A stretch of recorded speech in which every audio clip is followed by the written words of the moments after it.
Live series की night bulletin दिन भर बिहार में आपका स्वागत है। मैं रिया। सबसे पहले सुर्खियों पर एक नजर। जेडीयू का खुला अधिवेशन में नीतीश कुमार को पीएम बनाने का नेताओं ने लिया संकल्प। सीएम नीतीश कुमार ने बीजेपी को खूब सुनाया, कह दिया 2024 में एवे करेगा। ललन सिंह, उपेंद्र कुशवाहा से लेकर संजय झा तक ने नीतीश कुमार को बताया पीएम उम्मीदवार। कांग्रेस के नवनियुक्त अध्यक्ष अखिलेश सिंह पहुंचे पटना। एयरपोर्ट से लेकर बापू सभागार तक हुआ भव्य स्वागत। विजय सिन्हा और सम्राट चौधरी जाएंगे गुजरात, सीएम के शपथ ग्रहण में होंगे शामिल। आरसीपी सिंह ने नीतीश कुमार पर किया हमला, शराबबंदी को बनाया निशाना। सुशील मोदी ने नीतीश कुमार पर कसा तंज, कहा जेडीयू मुक्त होगा बिहार। बेगूसराय में एसटीएफ की बड़ी कामयाबी, 3 कुख्यात तस्कर हथियार के साथ पकड़ाए। जम्मू में सड़क निर्माण प्लांट पर अपराधियों का धावा, मिक्सचर मशीन को फूका। छपरा में डबल मर्डर के बाद गांव में तनाव की स्थिति, आक्रोशितों ने किया रोड जाम। अब खबरें विस्तार से। जेडीयू का 2 दिवसीय राष्ट्रीय परिषद की मीटिंग आज खत्म हो गई। पहला दिन पार्टी मुख्यालय में सत्र का आयोजन किया गया तो दूसरे दिन एसके मेमोरियल हॉल में जेडीयू का खुला अधिवेशन हुआ। दोनों ही दिन कार्यक्रमों में मुख्यमंत्री नीतीश कुमार, राष्ट्रीय अध्यक्ष ललन सिंह, संसदीय बोर्ड के अध्यक्ष उपेंद्र कुशवाहा, महासचिव केसी त्यागी से लेकर संजय झा, वशिष्ठ नारायण सिंह, उमेश कुशवाहा समेत अन्य नेता मौजूद रहे।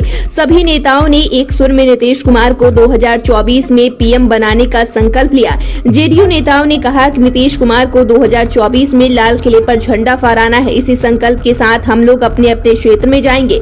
बता दें कि इसके पहले कल की बैठक में जेडीयू के विस्तार और मजबूती पर भी चर्चा हुई। इसमें कहा गया कि जल्द ही जेडीयू को राष्ट्रीय पार्टी का दर्जा मिल जाएगा। बिहार के अलावा 2 राज्यों में जेडीयू को राज्य पार्टी का दर्जा मिला हुआ है और एक राज्य में इसे दर्जा की जरूरत है और इस पर राजनीति के तहत काम किया जा रहा है। जेडीयू के खुला अधिवेशन में आज मुख्यमंत्री नीतीश कुमार ने बीजेपी को खूब सुनाया। उन्होंने तंज कसते हुए कहा 2024 में बीजेपी एवे करेगा, वे यहीं पर नहीं रुके।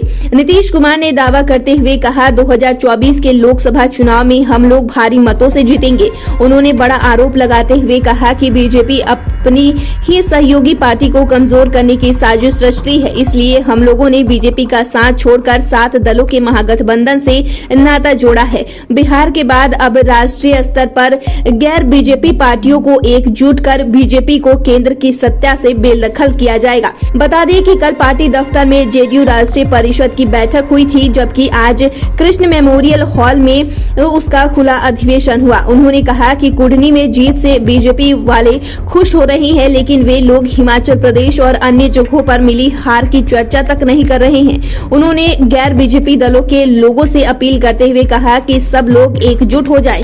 अगर एकजुट होंगे तो 2024 में ज्यादा से ज्यादा सीटें जीतेंगे। इस बार थर्ड फ्रंट नहीं बल्कि मेन फ्रंट पर काम कर रहे हैं। जेडीयू के खुला अधिवेशन में पार्टी के तमाम बड़े नेताओं ने बीजेपी को निशाना बनाया, वहीं बीजेपी से भारत को मुक्त करने की बात कही।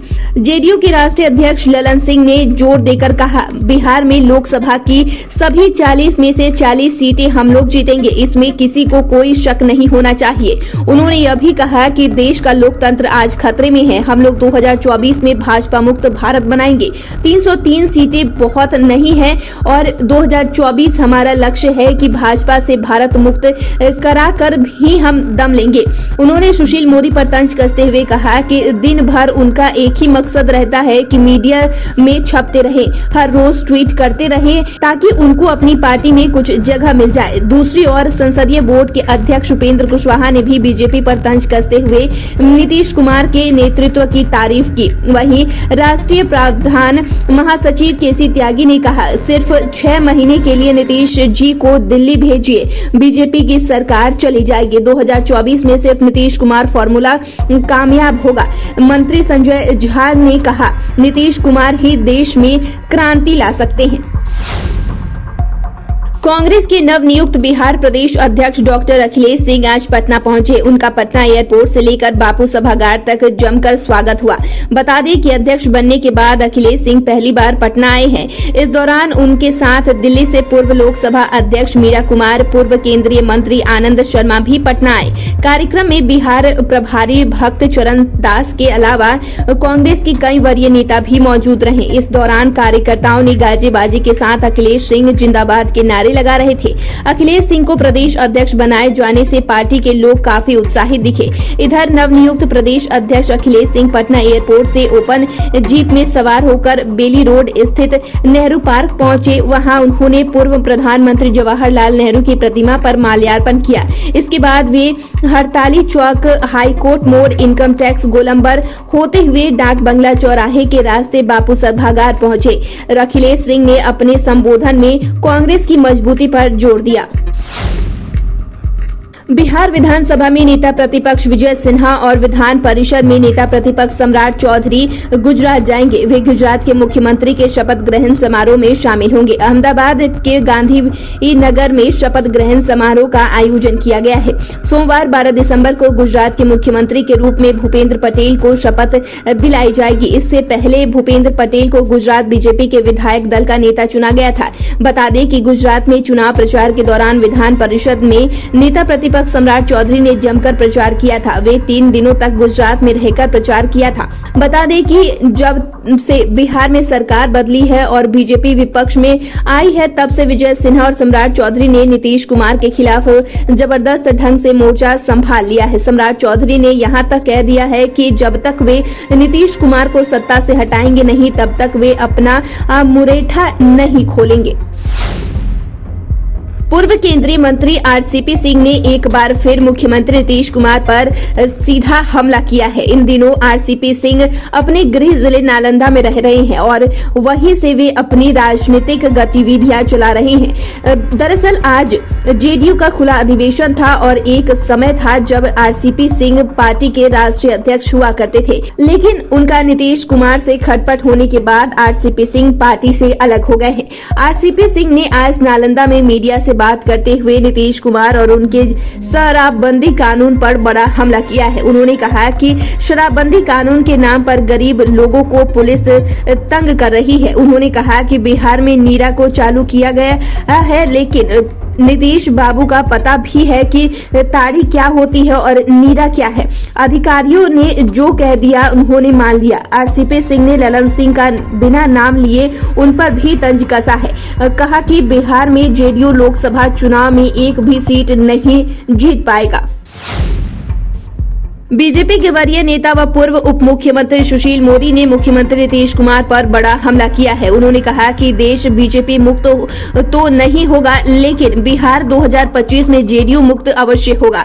उन्होंने कहा कि बिहार में नीतीश कुमार की लोकप्रियता काफी घट गई है और जेडीयू की दुर्गति हो गई है। उन्होंने कड़े लहजे में कहा कि जेडीयू की हार का ठिकरा मुख्यमंत्री नीतीश कुमार बीजेपी पर नहीं फोड़े। सुशील मोदी ने कहा कि कुडनी, गोपालगंज ही नहीं, दिल्ली के बिहारियों ने भी जेडीयू को नकार दिया। विपक्षी एकता नीतीश के बूते से बाहर की चीज है, वे कोई जेपी नहीं है। उन्होंने यह भी कहा कि जो पार्टी बिहार के 3 में से एक उपचुनाव भी नहीं जीत पाई, उनका राज्य के बाहर कोई आधार नहीं और जिसे दिल्ली के बिहारी मतदाताओं ने नकार दिया, वह लाल किले पर झंडा फहराने का सपना देख रही है। बिहार के बेगूसराय में एसटीएफ को बड़ी सफलता हाथ लगी है। एसटीएफ ने 3 कुख्यात तस्करों को हथियार के साथ पकड़ा है। उनकी गिरफ्तारी बस स्टैंड से हुई है। गिरफ्तार तस्करों की पहचान अमू कुमार, अजीत कुमार और परमेश्वर गिरी के रूप में हुई है। 3 हथियार तस्कर मोतिहारी के रहने वाले हैं। पुलिस सूत्रों के अनुसार तीनों तस्कर के पास से एसटीएफ ने 2 पिस्टल, 4 देसी कट्टा और कारतूस बरामद किया है। तस्करों की एक कार भी जब्त की गई है। गिरफ्तार तस्करों से पूछताछ की जा रही है। बताया जाता है कि पटना एसटीएफ SOC 1 को यह सूचना मिली थी कि तस्कर बड़े पैमाने पर हथियार लेकर बेगूसराय के रास्ते से गुजरने वाले हैं। सूचना पाकर एसटीएफ के अधिकारी एक्टिव हो गए और घेराबंदी शुरू कर दी। घेराबंदी किए जाने के थोड़ी देर में ही कार पर सवार 3 तस्कर उसकी गिरफ्त में आ गए। एसटीएफ भी इस गिरफ्तारी को बड़ी कामयाबी मान रही है। कहा जा रहा है कि पूछताछ के बाद और भी कई खुलासे हो सकते हैं। बिहार में लाख दावे के बाद भी अपराध पर अंकुश नहीं लग पा रहा है। ऐसे ही मामला जमुई जिले से सामने आया है। जमुई जिले के सड़क निर्माण प्लांट पर अपराधियों ने जमकर उत्पात मचाया है। अपराधियों ने एक सड़क निर्माण प्लांट पर लगे सीमेंट मिक्सचर मशीन को फूंक दिया। घटना शनिवार की देर रात की है। आज सुबह जब प्लांट वर्कर वहां पहुंचे तो इसकी जानकारी उन्हें हुई। इसके बाद इस घटना की सूचना पुलिस को दे दी गई। बताया जाता है कि यह मामला गिद्धौर थाना क्षेत्र के निचली सेवा गांव की है। दरअसल निचली सेवा गांव से होते हुए थरघटिया गांव तक लगभग 3 किलोमीटर लंबी सड़क का निर्माण कार्य किया जा रहा है। इस सड़क का निर्माण ग्रामीण कार्य विभाग की ओर से कराया जा रहा है। पुलिस मामले की जांच कर रही है। फिलहाल घटना के स्पष्ट कारणों का खुलासा नहीं हो सका है। छपरा में आज उस समय अफरा तफरी मच गई जब अपराधियों ने पिता और पुत्र की हत्या कर दी। जिस पुत्र की अपराधियों ने हत्या की है उसकी शादी महज एक पखवाड़ा पहले ही हुई थी। उसकी शादी 25 नवंबर को हुई थी और आज रिसेप्शन का आयोजन किया गया था, लेकिन उसके पहले ही अपराधियों ने पिता और पुत्र को मार डाला। पुलिस के अनुसार खेत जोतने के विवाद के बाद अपराधियों ने चाकू और लाठी डंडे से दोनों की पीट कर हत्या कर दी। वारदात बनियापुर थाना क्षेत्र के भिट्ठी शहाबुद्दीन की है। इस घटना में 3 लोग जख्मी हुए हैं। इधर इस वारदात के बाद गांव में तनाव की स्थिति बनी हुई है। आक्रोशित लोगों ने अपराधियों की गिरफ्तारी की मांग को लेकर घंटों रोड जाम किया। मृतकों की पहचान बनियापुर थाना क्षेत्र के भिट्ठी शहाबुद्दीन गांव निवासी गिरीश देव दुबे और शोभाकांत दुबे के रूप में हुई है। शोभाकांत की ही शादी 25 नवंबर को हुई थी। घटना के बाद से घर में कोहराम मचा हुआ है। तो फिलहाल के लिए इतना ही। चैनल को सब्सक्राइब करें, फेसबुक पेज को लाइक करें। वीडियो देखने के लिए आपका शुक्रिया।